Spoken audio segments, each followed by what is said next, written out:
Assalamualaikum warahmatullahi wabarakatuh.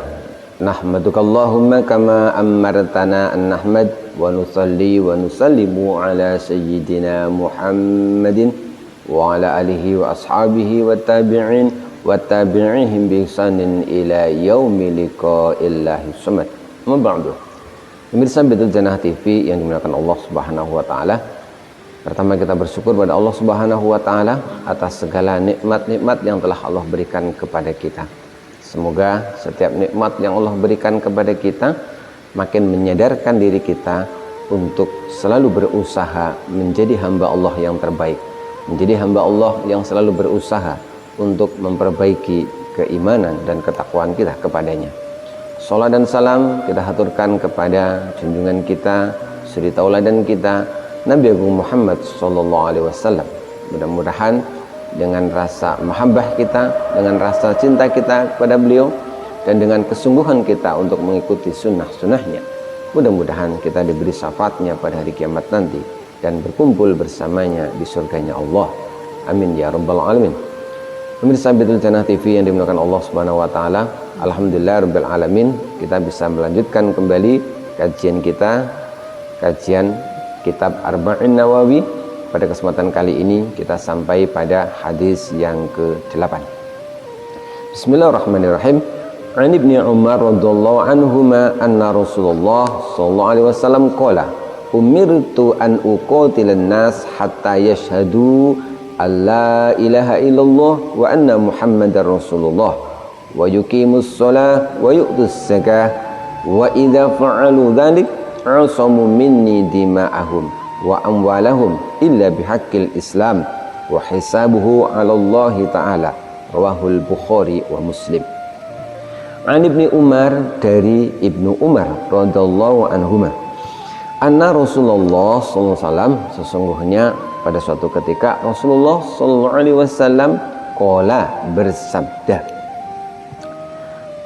Kata Rasul, umirtu, aku diperintahkan oleh Allah Subhanahu wa taala an uqatila, untuk memerangi annasa, memerangi manusia, hatta yashhadu, sehingga manusia-manusia tersebut bersaksi alla ilaha illallah, bahwa tidak ada Tuhan yang wajib disembah illallah, kecuali Allah Subhanahu wa taala, wa anna Muhammadan, dan manusia bersaksi bahwa sesungguhnya Nabi Muhammad sallallahu alaihi wasallam Rasulullah, adalah utusan Allah, wa yuqimus shalah, dan agar manusia itu menjalankan salat, wa yu'tuz zakah, dan agar mereka membayar zakat. Fa idza fa'alu dzalik, apabila manusia telah melakukan semua itu, asamu minni dima'ahum wa amwalahum, maka darah mereka, harta mereka harus dijaga, illa bihaqqil Islam, kecuali dengan hak sesuai yang diatur dalam agama Islam apabila terjadi pelanggaran. Wa hisabuhum, dan hisab mereka alallahi ta'ala, adalah menjadi hak atau kewenangan Allah Subhanahu wa taala. Pemirsa Baitul Jannah TV yang dimuliakan Allah Subhanahu wa taala. Hadis ini sangat simpel, sangat sederhana, namun maknanya begitu mendalam. Umirtu, kata Rasul, umirtu, aku diperintahkan oleh Allah an uqatilan nas, untuk memerangi manusia hatta yashhadu alla ilaha illallah wa anna Muhammadar Rasulullah. Jadi apa yang diperjuangkan oleh Rasulullah SAW itu sebenarnya sederhana saja. Rasul hanya memperjuangkan apa yang diperintahkan Allah, agar manusia bersaksi, memberikan pengakuan bahwa tidak ada Tuhan selain Allah, dan memberikan pengakuan bahwa Nabi Muhammad adalah utusan Allah. Ucapan kalimah thayyibah, ini kalimah yang sangat luar biasa, kalimah yang bisa meleburkan status seseorang dari kafir di mana orang kafir itu akan berada di neraka selamanya, ini statusnya menjadi gugur, menjadi lebur, sehingga berubah statusnya menjadi muslim. Kalimah yang sangat agung karena kalimah yang bisa menyelamatkan manusia dari seorang hamba yang nasibnya pasti berada di neraka ketika dia kafir, menjadi berubah nasibnya bahwa dia akan bertempat di surganya Allah Subhanahu wa taala. Begitu mulia, begitu agung kalimah ini, maka para ulama pun kemudian mengajarkan kepada kita untuk sering-sering mengucapkan kalimah thayyibah ini. Di antara niat yang kita lakukan ketika kita sering-sering mengucapkan kalimah thayyibah ini, di antaranya adalah untuk selalu memperbarui keimanan kita pada Allah Subhanahu wa taala. Jadi dengan setiap saat kita banyak mengucapkan la ilaha illallah Muhammadur Rasulullah, maka dengan demikian maka keimanan kita akan selalu diperbarui terus-menerus.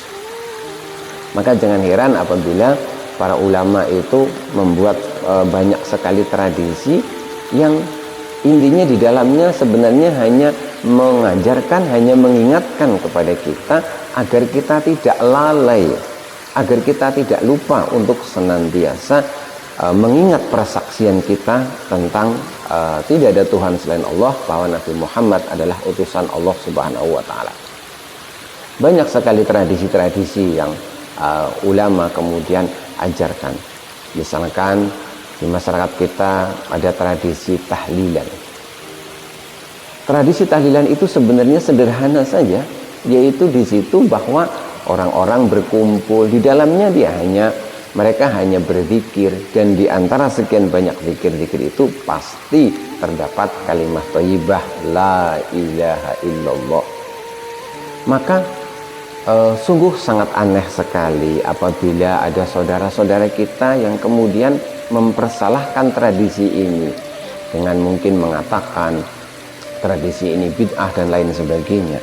Padahal sebenarnya tidak ada yang aneh, tidak ada ajaran yang tidak benar di dalam tradisi ini. Jadi para ulama hanya mengajarkan, hanya mengingatkan kepada kita tentang pentingnya persaksian la ilaha illallah Muhammadur Rasulullah. Dan inilah yang diperjuangkan oleh Rasulullah SAW. Rasul hanya memperjuangkan agar manusia itu bersaksi tidak ada Tuhan selain Allah dan Muhammad adalah Rasulullah SAW. Jadi kalau ada orang dia telah berikrar seperti ini, walaupun dia mungkin pernah maksiat, walaupun mungkin dia pernah melakukan dosa, selagi dia orang tersebut tidak menyatakan dirinya murtad, keluar dari agama Allah, dia tidak punya keyakinan yang aneh-aneh, misalkan meyakini bahwa tidak ada Allah dan lain sebagainya, maka seberapapun dosa dan maksiatnya itu tetap tidak bisa merubah statusnya menjadi kafir.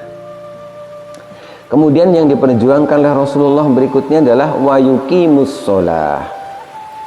Rasul itu mengajak manusia dimanapun berada hanya untuk agar mereka itu mengerjakan sholat, wa yu'tuz zakat, dan agar manusia itu mau menyisihkan sebagian hartanya untuk diberikan kepada orang lain, diantaranya dalam bentuk zakat. Fa idza fa'alu dzalik, maka apabila manusia itu sudah bersahadat, sudah sholat, sudah mau menyisihkan hartanya untuk orang lain, diantaranya dalam bentuk zakat, asamu minni dima'ahum wa amwalahum, maka mereka itu harus dilindungi. Jadi tidak boleh kita sewenang-wenang misalkan mengambil harta saudara kita sesama muslim, dia sudah bersahadat, dia sudah sholat, dia sudah zakat, kita sewenang-wenang mengambil harta mereka dengan cara yang batil, maka itu salah. Apalagi kita sampai berbuat dolim kepada mereka yang sampai mengalirkan darah. Illa bihaqqil Islam, kecuali apabila terjadi pelanggaran-pelanggaran yang itu sebagaimana telah diatur di dalam agama Islam. Misalkan orang yang membunuh sesama muslim, maka dia harus dikisos kecuali keluarganya misalkan memaafkan. Atau misalkan terjadi pencurian berkaitan dengan hakul adami, orang mencuri atau merampok, maka yang seperti itu ya tetap harus diproses secara hukum.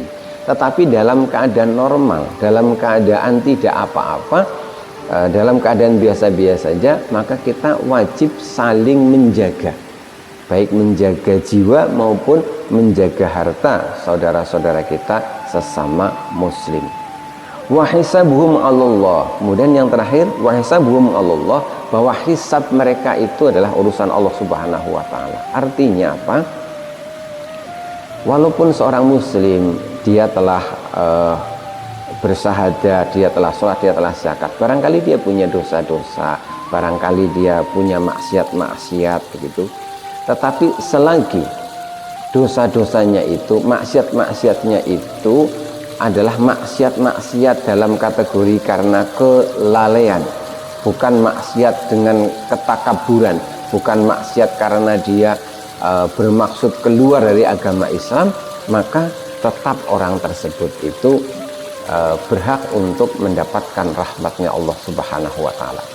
Para ulama telah bersepakat bahwa sebesar apapun kesalahan dosa seorang hamba, selagi dia tidak keluar dari agama Allah ini, selagi dia tidak meyakini bahwa Allah tidak ada, misalkan selagi dia tidak meyakini bahwa dia tidak lagi percaya dengan adanya Rasul dan seterusnya, maka sebesar apapun kesalahannya, insya Allah dia tetap akan mendapatkan rahmat atau kasih sayang Allah Subhanahu wa taala.